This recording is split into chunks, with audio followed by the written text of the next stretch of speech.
Welcome to Real Vision Crypto. I'm Ash Bennington. Today, we talk about the ECASH bill introduced in the U.S. House of Representatives on Monday. I'm joined today by Rohan Grey, who consulted on the bill and is an assistant professor at Willamette University, and by Santiago Velez, who is well known to our RV viewers, co-founder and division lead of R&D at Block Digital Corp. Okay, right off the bat, let's talk about what this bill is and what it's not. First off, it's a digital dollar proposal to be issued by the U.S. Treasury Department, not a CBDC to be issued by the Fed. Lots of detail here to dig into. Rohan, first over to you. What's it all about? What's the big picture here? The big picture is that we are looking into how to design a digital dollar that replicates the privacy, anonymity, and transactional freedom respecting properties of physical cash, which is to say that rather than using a centralized ledger or a distributed ledger, it uses no ledger at all, and that the security and integrity of the system is maintained through the hardware in the same way that the hardware of coins and notes and debit cards, it provides the security for those systems. So this system is an attempt to complement the existing conversation around account-based monies and central bank digital currencies by providing an option that has all of the features and benefits of physical cash in the digital context. Santiago, I know you've been thinking a lot about this. Jump in. Well, I was going to say, what would you say is kind of the impetus for this right now? Is there a particular reason why this is being introduced in light of other developments, or what's your view there?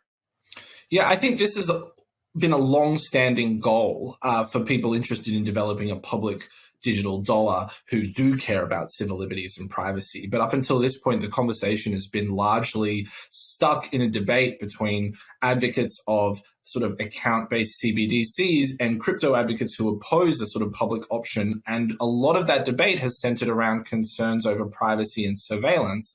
I think rightly there are concerns that having a central account system with nothing else on its own could be very easily abused, and that without some sort of public option that provides the stability of a actual dollar issued by the government, that any privacy features that a cryptocurrency might be able to offer are always going to be impaired or otherwise complicated by the specifics of the private currency. So this is an attempt to take the current debate and to move past what I consider to be an impasse, which is sort of being pro-public goods on one hand and being pro-privacy on the other, and showing that it's actually possible to value both of those things at the same time if you have the right approach, right model, right institutional framework. So how does it work, Rohan? Tell us a little bit about the underlying technology. Well, the bill is a pilot program, so it's intended in part to really bring attention to this kind of technology. One of the problems up until now is that if you're working on a crypto project, there's probably a lot of money in the space available for you to try to tap, but that's because you're providing or going to create a product that you can monetize and make a profit off of, or that is doing things that the public maybe isn't interested in or the public authorities aren't interested in. And conversely, if you're trying to create a government digital currency, at this point, most of the conversation has been around what central banks are willing to create. And you ask a central banker what a central bank digital currency is, and they don't have a clear answer. It's a very vague term. It doesn't say who it's for. It doesn't say why it's been created. It doesn't say what features it will have. The only thing the term central bank digital currency actually provides clarity on is that it's going to be issued by the central bank. But when you then say, okay, you're going to issue it, you're the central bank, the next thing in those conversations is, well, we don't have any capacity to provide direct retail services. We never do that. That's not in our wheelhouse. That's not in our institutional expertise. And then they say, and of course, we have AML, anti-money laundering, know your customer rules that apply to accounts. So if we're going to create an account money, it needs to have the same rules that apply to other accounts. So full anonymity is not possible. And so immediately, even before you've actually had a technical conversation, central bankers will say it has to be account-based, it has to be non-anonymous, and we don't want to provide it directly. We want to use third parties to be the sort of last mile intermediary. But if you look at other instruments issued by the government, if you look at coins and notes, They don't meet that definition. They are retail. They do not involve an account. They are anonymous. And the Treasury has been happily providing those instruments since, shortly after the United States was formed. So the idea that the government can't do this is not true, even if it may be true that the central bank can't do it. So this instrument is really trying to start from the same place that coins and notes start, which is we want it to be public. We want it to be retail oriented, that is directly holdable by average people. We don't want it to have any third-party involvement such that you lose an expectation of privacy because you're handing over your data to other people. And that the hardware itself, either a smart card or a mobile phone or a SIM card in a mobile phone, will be the place that ensures there's no double spending or counterfeiting, so that if you make a transaction from one device to another, what you're doing is sending over an encrypted sort of value that can be sent offline using Bluetooth or near-field communication, or even sending just a 10-digit code that the other party inputs.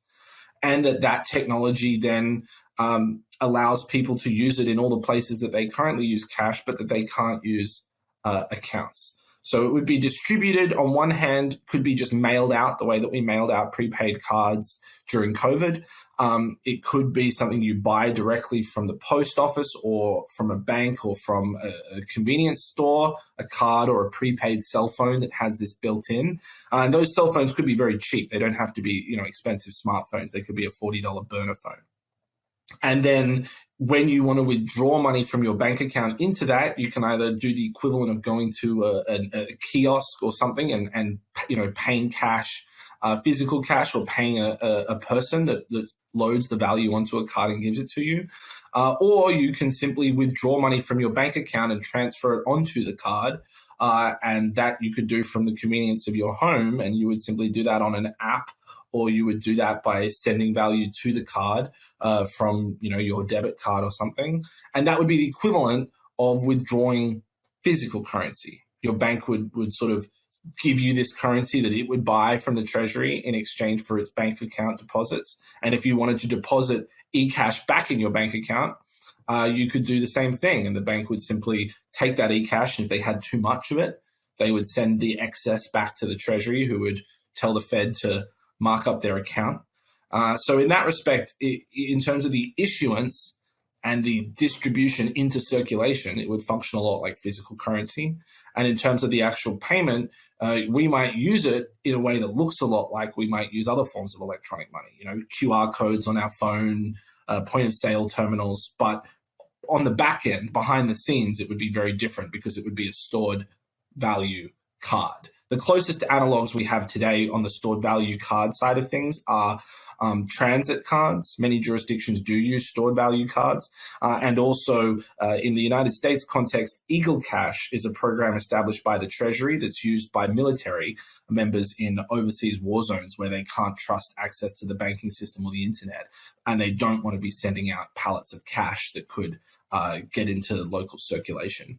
So we do have existing technological models for this. There are companies providing technological options that will go into this pilot program.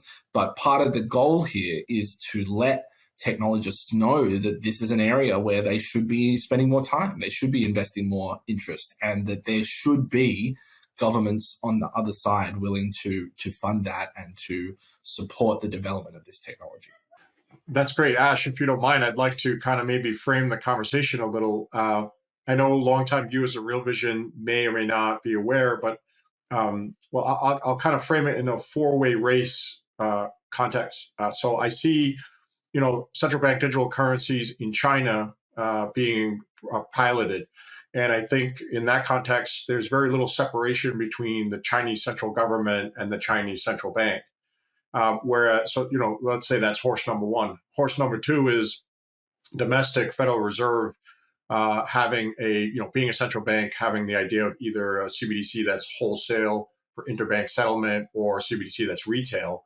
And I kind of put that in category number two as an account-based. Category number three looks to me as ECASH, which is issued by the Treasury, which kind of points out the distinction between the Federal Reserve and the Treasury in the United States exclusively versus China, and call that horse number three. And then finally, I put in the final bucket kind of privately issued digital assets that call themselves stablecoins. Things like USDC and Tether. And it's kind of these four variations that introduce a lot of confusion in the marketplace over what is legal tender, what are the rights and privileges that the owner has as a bearer instrument. So based on this kind of four-way race I've framed, what's your view? Why eCash versus, say, the other three? Yeah, so most stablecoins, in fact, all stablecoins to my knowledge, are built on a blockchain system or a centralized intermediary that issues the coin. Either a decentralized that uses, Ethereum or some underlying blockchain, or there's a central issuer that then also uses something like a blockchain for settlement. What that means is that you still need access to that ledger to make payments happen. So from a cash perspective, stablecoins are not actually providing the functionality of cash. They are providing the functionality of maybe a more versatile bank account or a more versatile form of online ledger payment, but they are not giving you that offline capacity. They're not giving you the ability to make a transaction that doesn't leave any record whatsoever in a central database or a common database. So in that respect, I just don't think that that's providing the same service. The other thing is that model, and that I think is a model that that the Fed is leaning towards now. They don't want to be the direct provider of their own CBDC. They would rather hand over the sort of day-to-day administration. So I think you're going to see a convergence between bucket 2 and bucket 4 in a sense that the central bank digital currency, when it finally has a 2-tier model, will end up looking a lot like a stablecoin. And that's actually, I think, where Jeremy Allaire and USDC is sort of skating to where the puck is going, so to speak. He's trying to position USDC as the stable coin that becomes the partner for the CBDC. And I think it's not an accident that a large number of people at the Boston Fed that are participating in the collaboration with the MIT Digital Currency Lab are former Circle employees.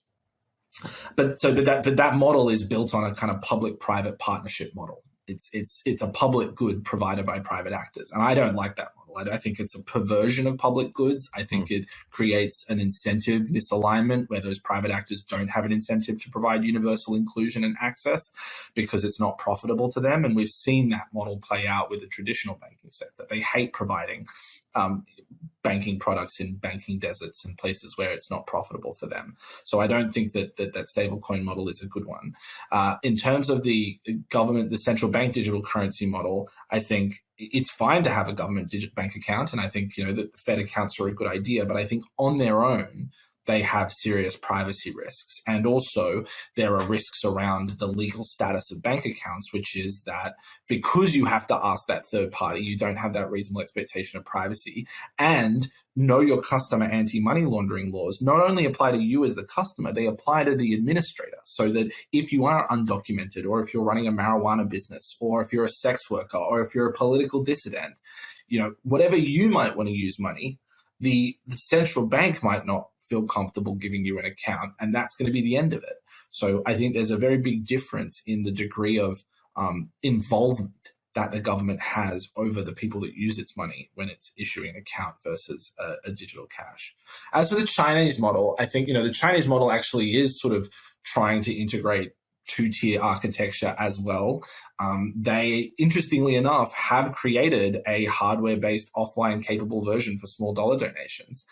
In that respect, it's kind of amazing that you could say at this point they're better on anonymity than the Fed is, because they're at least countenancing it for some very small transaction amounts, even if not for everything else. So it's a very sad day when the Chinese government, I think, has the edge over the United States on privacy and freedom.